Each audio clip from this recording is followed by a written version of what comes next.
Hello everyone, welcome back to my mini blog. আজকে সন্ধ্যাবেলায় আনভি খুব জেদ করছে যে এগ রোল খাবো, তাই বাড়িতে যা যা আছে তাই দিয়ে ওকে এগ রোলটা বানিয়ে দিই। তো এখানে টমেটো, পেঁয়াজ আর শসা কুচি করে নিয়েছি, দুটো ডিম ফাটিয়ে নিয়েছি আর পরিমাণ মতো একটু লবণ দিয়ে দিয়েছি।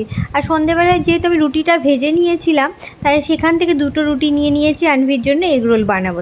তাই এখানে দুটো রুটি নিয়েছি আর তাওয়া চাপিয়ে দিয়েছি। তাওয়াটা প্রায় গরম হয়ে গেছে, তো ফাটানো ডিমটা আমি এবার তাওয়ার ওপর দিয়ে দেবো ভালোভাবে ভেজে। এবার আমি ভালোভাবে ডিমটা দিয়ে দেবো, আর ভালোভাবে ভেজে আমি রুটিটা দিয়ে দেবো।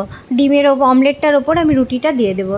তো যাই হোক, ভাজাটা খুব সুন্দরভাবেই হয়েছে। এবার আমি রুটিটা নামিয়ে নেব প্লেটে। তো বাড়িতে যা যা আছে তাই দিয়ে ওকে একটু বানিয়ে দিই, যেহেতু খুব জেদ করছিল।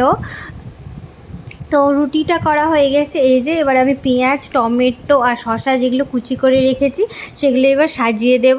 আর বাড়িতে চাট মশলা আছে, ওই চাট মশলাটা আমি এর ওপর একটু দিয়ে দেবো, আর টমেটো সস দিয়ে এগরোলটা রেডি করে দেবো। তো একটু বেশি বেশি করে পেঁয়াজ, টমেটো আর শসা দিয়ে দিচ্ছি। ও খেতে খুব ভালোবাসে, স্যালাড এমনিতেও খেতে খুব ভালোবাসে। আর এবার আমি একটু চাট মশলা দিয়ে দেবো, অল্প পরিমাণ চাট মশলা দিয়ে দেবো, আবার যদি ওর ঝাল লাগে। আর আমি এখানে লঙ্কা দিইনি, যেহেতু আনভি ছোটো লঙ্কা খেতে পারবে না, তাই লঙ্কা দিইনি, লঙ্কাটা অ্যাভয়েড করেছি। এবার আমি একটু টমেটো কেচাপ দিয়ে দেবো, টমেটো কেচাপ একটু বেশি করেই দিয়ে দেবো। ও টমেটো সস খেতে খুবই ভালোবাসে। তো চলো এবার আমি এগুলোকে রোলটা ফোল্ড করে নিই।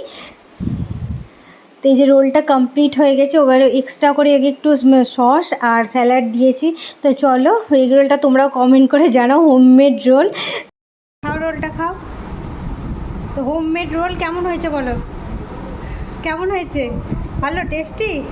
ঠিক আছে, এরপরের বার আরও ভালো করে দেবো, ঠিক আছে?